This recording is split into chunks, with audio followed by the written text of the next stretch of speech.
മുന്നേറ്റത്തിന് ഇതുപോലുള്ള ഒരു സ്വീകരണമൊന്നും പോരാ എന്ന് ഞങ്ങൾക്കറിയാം. പക്ഷെ വളരെ പെട്ടെന്ന് സംഘടിപ്പിച്ച ഒരു പരിപാടി ആയതുകൊണ്ട് ഇങ്ങനെ ഒതുക്കിയിട്ടുണ്ട്. എന്തായാലും ഇൻഷാ അല്ലാഹ് വരാനിരിക്കുന്ന നാളുകളിൽ മുസ്ലിം യൂത്ത് ലീഗ് ഇതുപോലുള്ള വലിയ പരിപാടികൾക്ക് ആസൂത്രണം ചെയ്യുന്നു.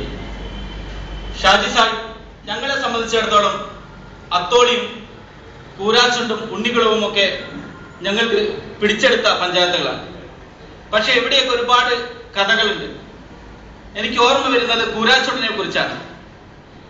കൂരാച്ചുണ്ട് പഞ്ചായത്ത് തകർക്കാൻ വേണ്ടി ആ പ്രദേശത്തുള്ള സമ്പന്ന വർഗം കച്ചകെട്ടി ഇറങ്ങിയപ്പോൾ ഇഖ്ലാസ് കൊണ്ട് മാത്രം പിടിച്ചു നിന്ന ഓക്കെയുടെ നേതൃത്വത്തിലുള്ള മുസ്ലിം ലീഗാണ് ഇന്ന് ആ പഞ്ചായത്ത് ഭരിക്കുന്നത് എന്ന് ഓർക്കുമ്പോൾ വികാരാണ്. കാരണം പേരാമ്പ്ര നിയോജക മണ്ഡലത്തിൽ ഒരുപാട് അനുഭവിച്ചിട്ടുള്ള ആളുകളായിരുന്നു ഞങ്ങൾ. ആ വിഭാഗത്തെ അവിടെ നിന്ന് കെട്ടുകെട്ടിച്ച ഒരു സംഭവം അത് ഏറ്റവും വലിയൊരു സംഗതിയായിട്ടാണ് മുസ്ലിം യൂത്ത് ലീഗ് കാണുന്നത്. അതുപോലെ തന്നെ അത്തോളി ഞങ്ങൾക്ക് നേരത്തെ നാസർ സാഹിബ് സൂചിപ്പിച്ച ഒരു കാര്യമായിരുന്നു. CHന്റെ നാട്ടിൽ എന്തുകൊണ്ട് ലീഗില്ല? ഈ ഡീലിമിറ്റേഷന് ശേഷം ഞങ്ങൾ ഏറ്റവും കൂടുതൽ പ്രവർത്തനം നടത്താൻ വേണ്ടി തെരഞ്ഞെടുത്ത ഒരു പ്രദേശവും അത്തോളിയായിരുന്നു. അതിന്റെയൊക്കെ ഒരു വിജയമായിട്ട് തന്നെയാണ് അത്തോളിയിൽ ഇന്നിതാ മുസ്ലിം ലീഗിന്റെ നേതാക്കൾ അല്ലെങ്കിൽ മുസ്ലിം ലീഗിന്റെ മെമ്പർമാരുള്ള ഭരണ സാരഥ്യം നമ്മുടെ മുന്നിൽ എത്തിയിരിക്കുന്നു. ഇതൊക്കെ ഒരു മുസ്ലിം യൂത്ത് ലീഗുകാരനെ സംബന്ധിച്ചിടത്തോളം ഏറ്റവും കൂടുതൽ സന്തോഷത്തിന് വക നൽകുന്നതാണ്.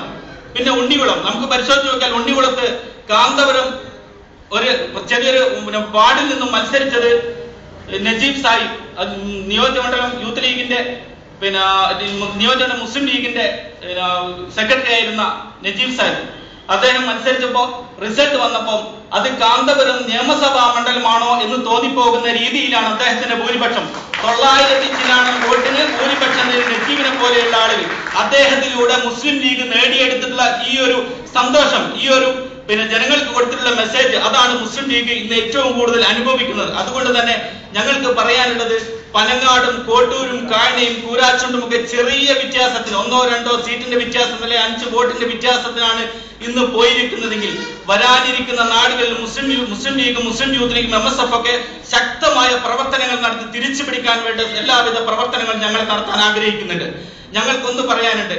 ഇവിടെ തുരുത്തിമുക്കുന്ന എന്ന് പറയുന്ന ഒരു പ്രദേശത്ത് മുസ്ലിം ലീഗിന്റെ നമ്മുടെ സ്ഥാനാർത്ഥി വിജയിച്ചപ്പോൾ ആഹ്ലാദ പ്രകടനം നടത്താൻ പാടില്ല എന്ന് പറഞ്ഞൊരു പ്രദേശം. ഞങ്ങൾക്ക് പറയാനുള്ള ഏതെങ്കിലും മെമ്പർക്ക് ഇതുപോലുള്ള പ്രയാസങ്ങൾ LDFന്റെ ഭാഗത്തു നിന്ന് ഉണ്ടാകുന്നുണ്ടെങ്കിൽ ഞാനിവിടെ ഷാജി സാഹിബിനെ സാക്ഷി നിർത്തി പറയുന്നു, മുസ്ലിം യൂത്ത് ലീഗിന്റെ പ്രവർത്തകർ അതിനെ തടുക്കാൻ വേണ്ടി രംഗത്തിറങ്ങും. അതിൽ യാതൊരു സംശയവുമില്ല. ഇത് LDF പോലുള്ള സംഘടനകൾക്ക് ഇവിടെ യാതൊരുവിധ പ്രവർത്തന സ്വാതന്ത്ര്യം കൊടുക്കാതെ നമ്മുടെ തൊട്ടടുത്ത പാലോളിയിൽ 4 പ്രവർത്തകരെയാണ് അവർ വെട്ടിയിട്ടുള്ളത്.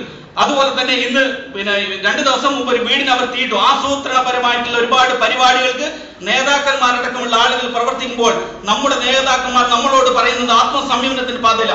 ആ സംയമനത്തിന്റെ പാതയിൽ നിന്ന് തന്നെ മുസ്ലിം യൂത്ത് ലീഗ് പ്രവർത്തിക്കുമെന്ന് നിങ്ങൾക്ക് ഉറപ്പുവരാണ്. പക്ഷെ ഇങ്ങോട്ട് കുതിര കയറാൻ വന്ന യാതൊരുവിധ ദാക്ഷിണ്യം അങ്ങോട്ട് കൊടുക്കില്ല എന്ന് മാത്രം ആശ്വസിച്ചുകൊണ്ട് നമ്മുടെ പ്രിയങ്കരനായ സ്റ്റേറ്റ് മുസ്ലിം യൂത്ത് ലീഗിന്റെ ഷാജി സാഹിബിനെ ഈ പരിപാടി ഉദ്ഘാടനം ചെയ്യാൻ വേണ്ടി ക്ഷണിക്കുന്നു. അസ്സലാമു അലൈക്കും.